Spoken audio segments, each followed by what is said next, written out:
21st Century Entrepreneurship with Martin Piskarik.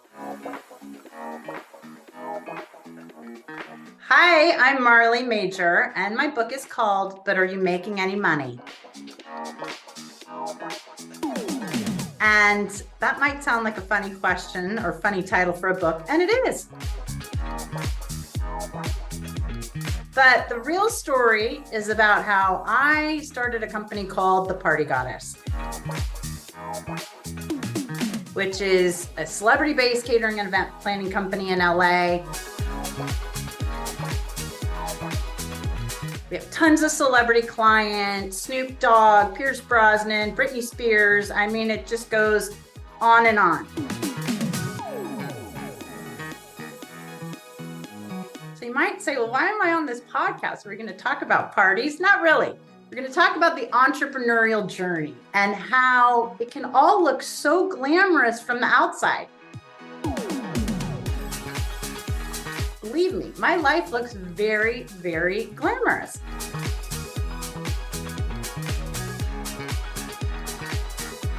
But as my dad likes to say, I'm one of the highest paid dishwashers he knows. So how did I write this book? Basically to solve my own problems, because probably like a lot of you, I was working all the time, thought, oh great, I'm not gonna have a corporate job and have something that's my own. But at the end of the day, I was like, but I'm not making any money. All I'm doing is working. I feel like I get a deposit from my client, or I get a consulting project, or I sell some products. But then where's the money in my bank account? I could never find it. I could never figure out, how did I just get a deposit for $3,000 and then 5 seconds later it was like, shoo, it was just like whisked out of my account. So what I realized was I need to get to the bottom of that little problem, and that the point of being in business is to actually imagine, have a profit, and then make a profit, and then to make more of a profit, and then continue to make more of a profit. Now, if you don't want to do that, there's no problem, but then you're a nonprofit or it's a hobby, and there's nothing wrong with that, no judgment. But let's face it, if you want to be in business, you've got to be making money, or why else are you doing this?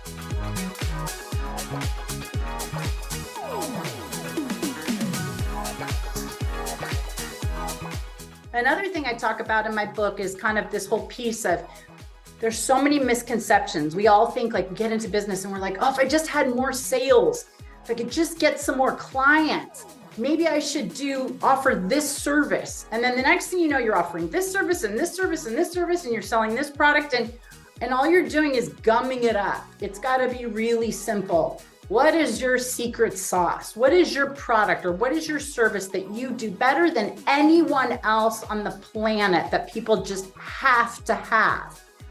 And when you really distill it down to that, and then say, okay, this is what I'm amazing at, but oh wait, even more importantly, what does the customer want to buy? Where's that hole that you can fill? Because so many times we build our businesses backwards, right? We say, hey, I'm a great pastry chef, so I'm going to go into the cake baking business. Or I'm great at this, so I'm going to create a website and sell this product or service. But is that what the market wants? What is the market desperate for? Let me give you an example. I always say that if my kids ever needed to be able to pay their rent, I say, do one of three things. One, learn to cook, because guess what? If you can learn to cook, you will always have friends and you can always somehow make money. Number two, learn to sell. Why? Because there's not a company around that is ever going to fire their top salesperson. Just not going to happen.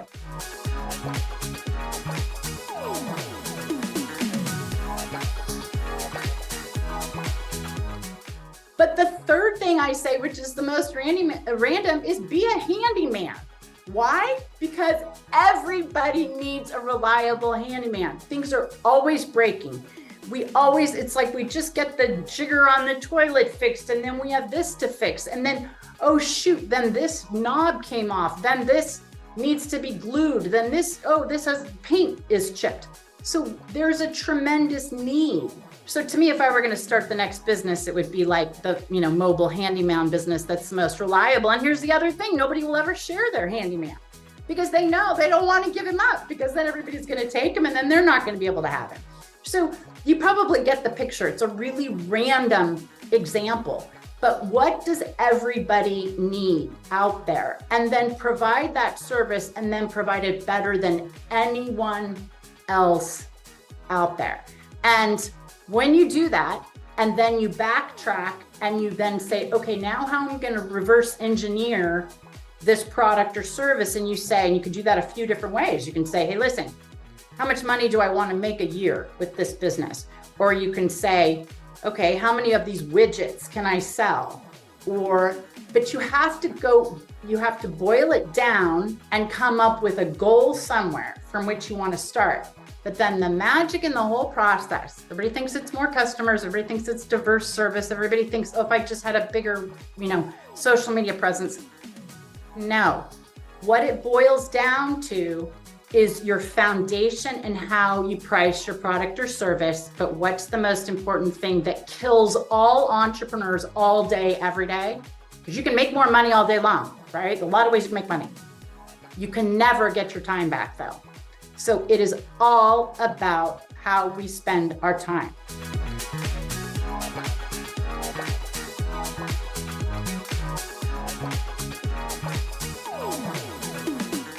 And when you can nail that, and to me, the easiest way to do that is basically just pretend like somebody puts you on a diet, right? Has that ever happened where you start writing down like what you eat? And I remember my trainer one time told me to do this. Now, I have a book called But Are You Making Any Money? Which is all about tracking your time. Okay, so I'm not lost on how to track things. She tells me to track what I'm eating because I want to lose weight. Start tracking and I'm like, okay, yeah. And then I come back and the first time she tells me, hey, listen, okay, do this, eat this. And I don't track it. And I say, okay, great. And I come back and, I think I gained a pound. And then she's like, how did you gain weight? If you're just eating this and this and this. So then it was, okay, you better write it down. So then I start writing it down. Well, guess what? Then I started realizing, I had a cappuccino. It was non-fat, but non-fat milk still has a little bit of calories. And then I realized, I had a bite of my son's sandwich. Then I realized, I had a little bit of my daughter's M&Ms. And then what happens? It all starts adding up. But when you write it down, you see, 54 calories, M&Ms, 27 calories, 1 tablespoon of milk, whatever it is. And you start seeing where the problem is.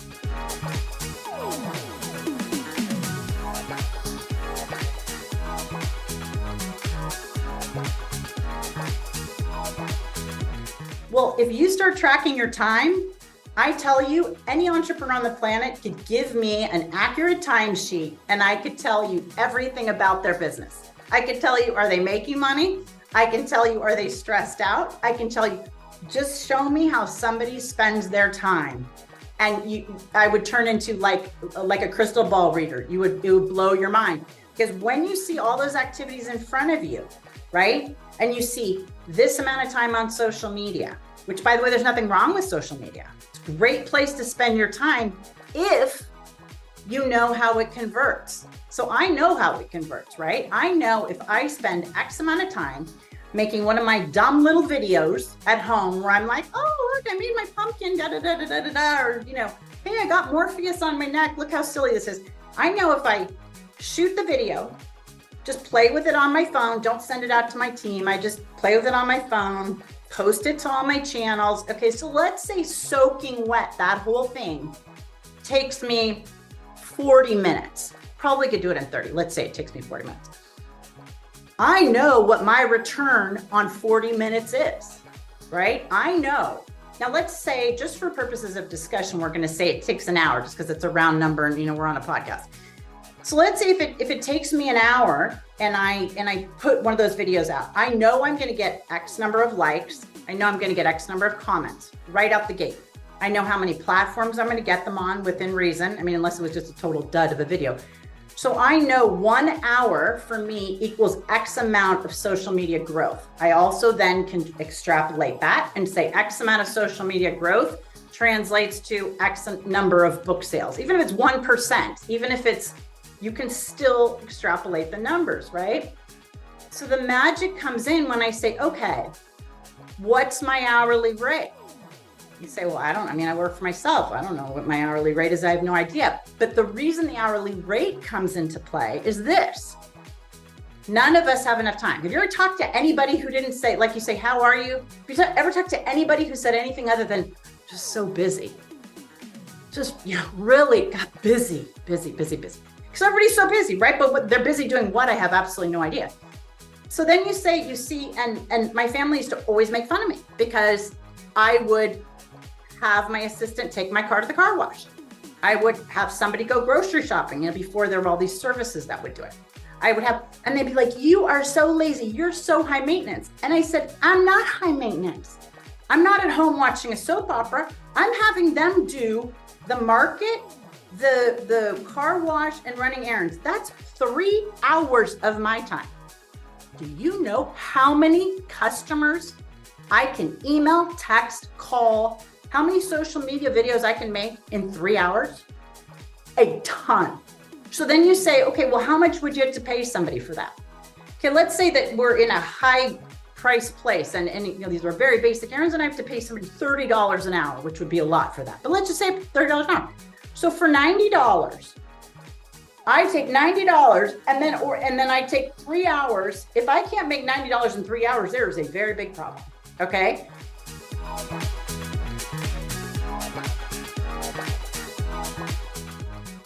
And so when you start looking at it that way, and then you start taking this timesheet and you start saying, wow, okay, I was funking around changing the toner in the printer.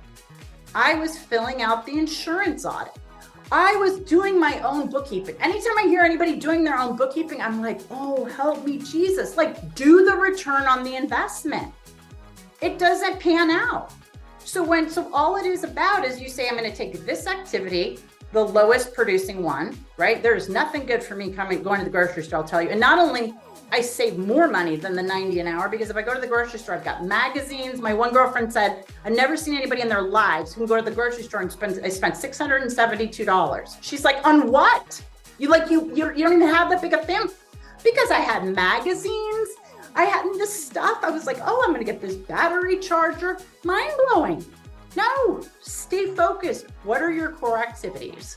What are the top 3 to 5 things that you do better than anyone else, right? Like doing this podcast, I cannot substitute this. I cannot say to my assistant, or even I can't say to a voiceover person. I can't say to somebody, even who's high power, like, here's $250 an hour.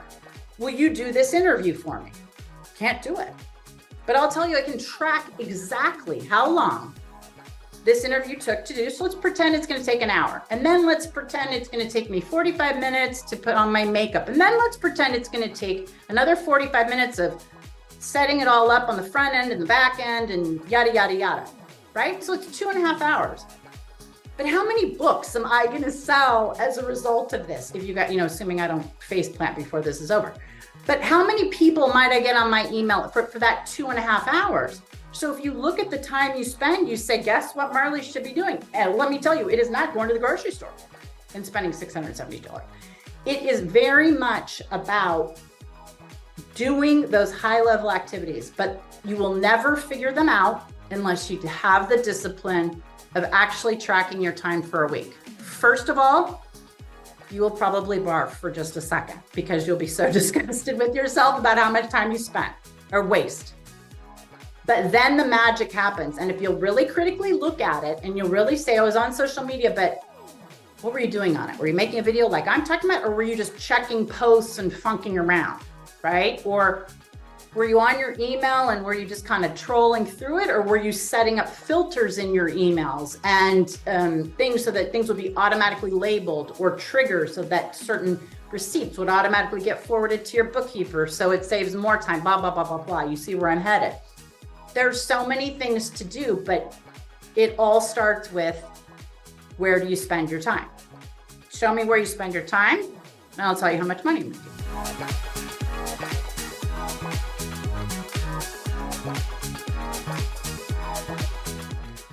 What's your daily routine, by the way? When are you waking up at 2 a.m.? No, okay, so here's the best part, okay, is that my model is to track it for 7 days. Here's why I say 7 days. because to me, there's an entrepreneurial bleed. Okay. Entrepreneurs, here's your personal life, here's your business life. They just go together. I mean, I don't know what else to tell you. They do. And you can do this on an app. There are a lot of apps to do it. I am old-fashioned paper and pencil girl. Why? Because there is something to me about taking my pen. I wake up in the morning, I write, whatever time it is, this time to this time, meditation, this time to this time, workout, this time to this time. There's something when I see it in my own handwriting. Now later, of course, I can go back and put it in a spreadsheet and make it nice and neat. But the point is just get it down on paper for 7 days, number one. Number two, what I have also found is the magic that this exercise brings is just mind-blowing. Why? Because you start seeing after 7 days when you're most productive. If you start seeing, gosh, I make social media videos, these funny ones, between 8:45 and 10, 5 nights a week. Maybe you're a night owl. Maybe sometimes I'm most creative when I'm a little bit tired. Sounds totally strange, right? But then I also know that I have a framework for my official work days. And I know that I have to get up, I have to do my workout, I have to drink my hot lemon water, I have to do my journal to get everything out of my system, and I have to do any kind of hardcore critical thinking, any kind of analysis, contract review, anything where I have to really focus must be done in the morning, and it absolutely has to be done and complete before lunch. Once, I don't know what it is for me, once I get to 1 o'clock, all of a sudden I'm like, I'm not Latin, but like everybody says, oh, are you going to take your siesta today? Because I do take my siesta in the afternoon. I need my brain to shut off. And so everybody thinks like, oh, you work 24 hours a day. Well, I used to work 24 hours a day because that's what it takes. You work until you get it. But now I am an efficiency freaking flipping machine.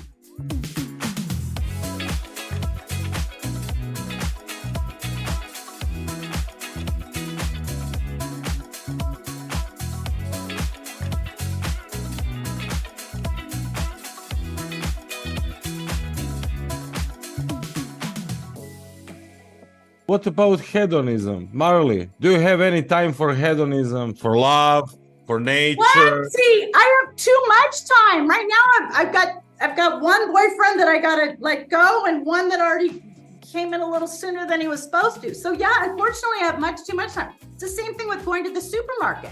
That's why I cannot do it.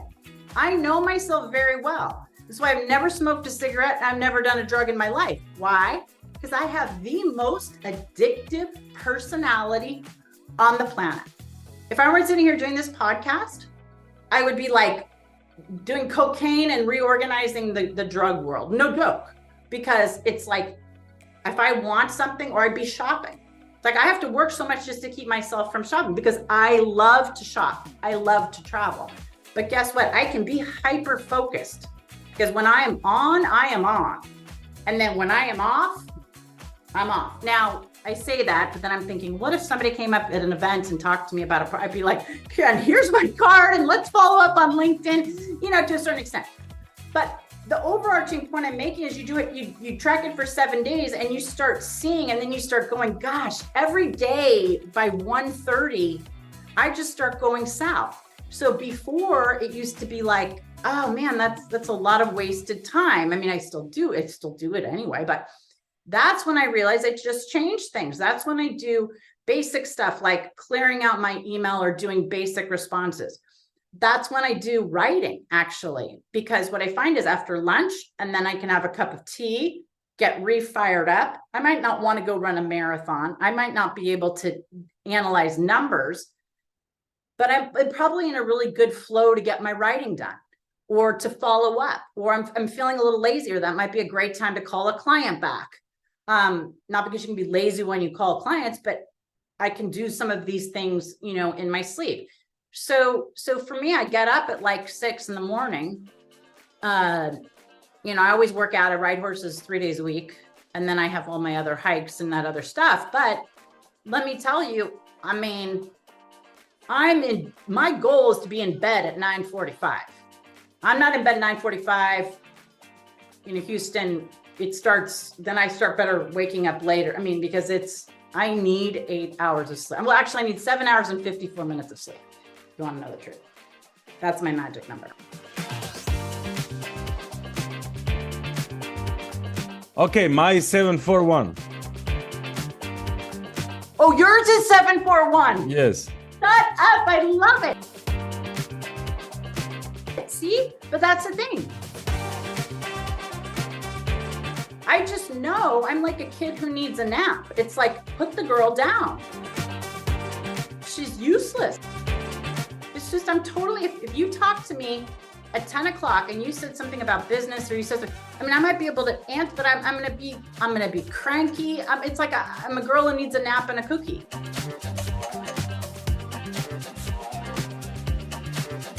But you have to know yourself, and you only know yourself, to me, when you really analyze those patterns.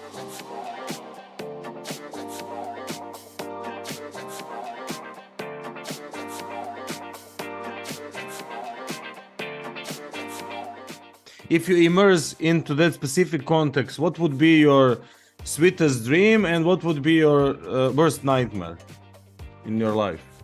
Like sweetest dream, like a dream, not for real, but like a dream. Your sweetest dream regarding your life or regarding the context per se you have mentioned. Okay, so it's a little bit like a goal, right? Yeah, okay. You can define it like that. But then a worst nightmare could be something else, of course. Oh yeah, well, let's start with the worst nightmare. So my worst nightmare, I can tell you, because when I was in college and, you have to interview for your, they bring all these big companies and stuff, and you have to interview. And my rule finally became that I would not interview for any firm that I had to wear a black or gray suit to the interview. Because I knew if I had to wear that to the interview, I was gonna have to wear that to the office. I don't look good in either black or gray. I didn't want to wear a suit. And I was like, and that was gonna at some point involve a cubicle. So I said, no way. So it kind of starts there. So my biggest nightmare is a 9-to-5 job where I haven't, I live in LA. So I have, where you have a 2-hour commute up and back. I have a cubicle. I've got somebody telling me what to do. And I have, you can't really even make your bulletin board fun. And then you got to do HR stuff and you've got to fill out a lot of forms. I mean, that's my biggest nightmare. I would literally I would just jump off a bridge. Biggest dream ever, of course, passive income, twice my expenses, which continue somehow to go up. So that, is turning into my biggest nightmare. But basically, to me, it's freedom. When you have true freedom, you can travel across the globe if you want to. You have your credit card paid off every month. You can run it up with a trip tomorrow, first class to XYZ space, if that's what you want to do. I'm not saying that's the smartest thing to do, but if you felt like it, you could do it. And that only comes, as far as I know, from discipline and hard work at the other time, so that you stack your deck. And so you then, when you are burned out, or your friend needs you, or you just are like, I need to get out of here, that's the ultimate dream, where you say, you know what, I'm going to New York tonight, don't care, just booked XYZ suite at my favorite place, and I'm going to stay there for 3 days and have room service, 2 out of the 3, like whatever it is. But to me, wealth, other than the very obvious stuff, which we're not talking about, but is of course your family and your health, and for me, God, etc. But it's freedom. If you have freedom, you have everything. At the end of the day.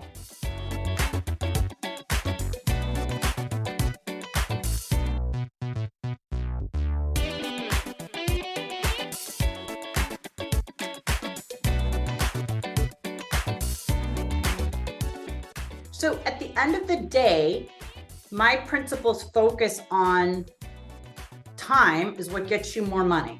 So time and how you set up your business in the first place, and your costs, and how to be more efficient. And you use these hacks like neuroeconomics and all kinds of other little tips and tricks.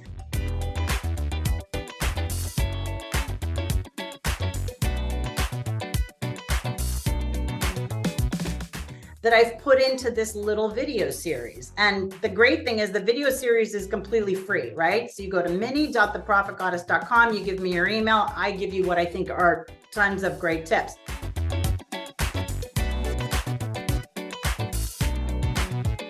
But here's the bonus. If you then listen to that and you say, hey, listen, I like what this girl has to say, this is going to be worth my time, then guess what? Then we have an opportunity. Now we're hooked up, right?